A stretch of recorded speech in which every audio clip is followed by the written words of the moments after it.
پورا اسلام کسے کہتے ہیں؟ دیکھو یہ جو حدیث ہے نا، من دان نفسہ، اپنے آپ کو جھکا دے اللہ کے حکام کے سامنے، بھئی جھکا دو اپنے آپ کو. یا من دان نفسہ، اگر یہ فعل لازم ہے تو پھر دانا نفسہ، جس کا نفس جھک جائے اللہ کے حکام کے سامنے.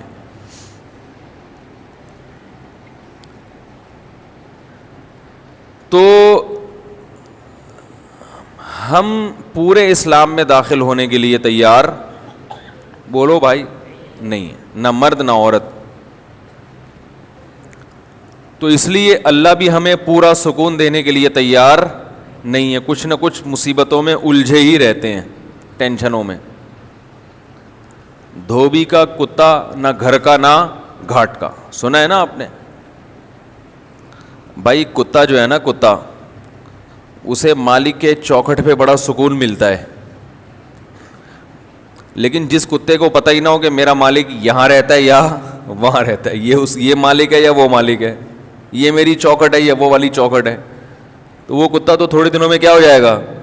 کتے پن پہ آ جائے گا. پھر تو وہ کیا خیال ہے، وہ تو پاگل ہو جائے گا. تو انسان کو دیکھو، بنی اسرائیل میں بھی یہ بڑی بیماری تھی. افتؤمنون ببعض الکتاب وتکفرون ببعض، اللہ نے فرمایا کیا تم تورات کے کچھ حصے پر ایمان رکھتے ہو اور کچھ کا انکار کر دیتے ہو؟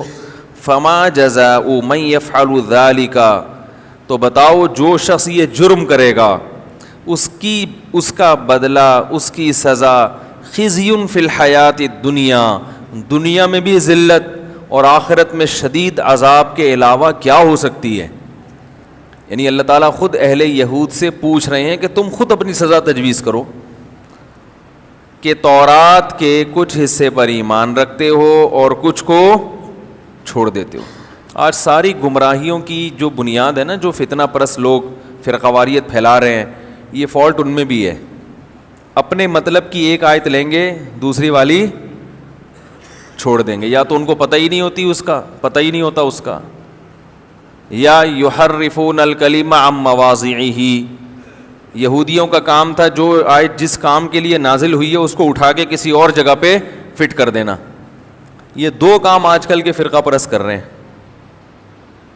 جو پوری امت کو توڑ رہے ہیں.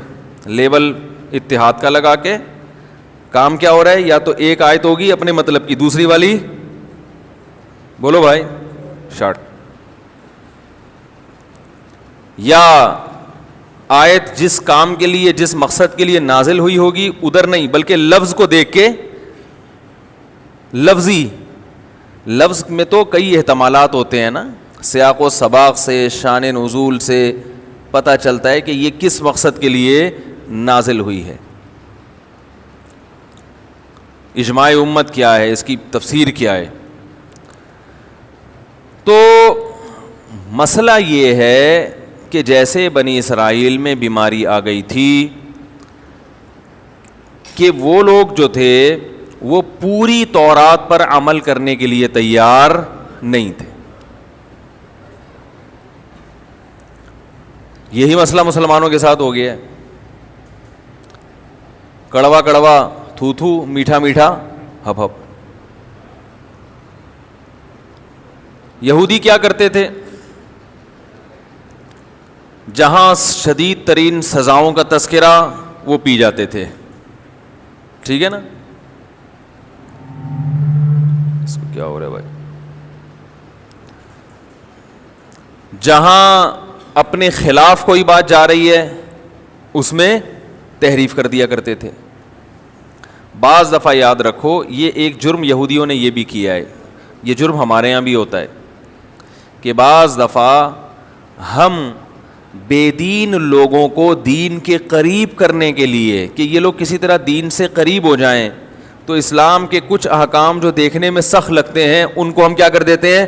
گھما دیتے ہیں، تاکہ یہ دین کے، کیونکہ وہ ان احکام کو سخت سمجھ رہے ہوتے ہیں کہ یار یہ تو بڑے مشکل احکام ہیں، بہت مشکل حکم ہے، اس پہ عمل کرنا ہمارے لیے بہت مشکل ہے، تو ہم اس کو ایک بتا دیتے ہیں نہیں بھائی یہ یوں ہے تو یوں ہے، تو ایسے کر کے گھما دیتے ہیں تاکہ وہ دین کے قریب آ جائے. یہ بھی تحریف ہے. ہمیں اللہ اور اس کے رسول صلی اللہ علیہ وسلم نے بتایا کہ ہدایت اللہ کے ہاتھ میں ہے. فمن شاء فلیؤمن ومن شاء فلیکفر، جس کا دل چاہے ایمان لے آئے، جس کا دل چاہے کفر کا راستہ اختیار کرے. آپ کو اتنی تبدیلی کی اجازت کہ اتنا کہ وہ قریب آ جائیں ہمارے، اس کے لیے اصولوں پہ سمجھوتا کر لینا یا اسلام میں تحریف کر دینا، اس کی اسلام میں قطعاً اجازت نہیں ہے. یہ ہمارا امتحان ہے کہ آپ اس کو اپنا ہم نوا بنانے کے لیے ہیرا پھیری سے کام تو نہیں لیتے.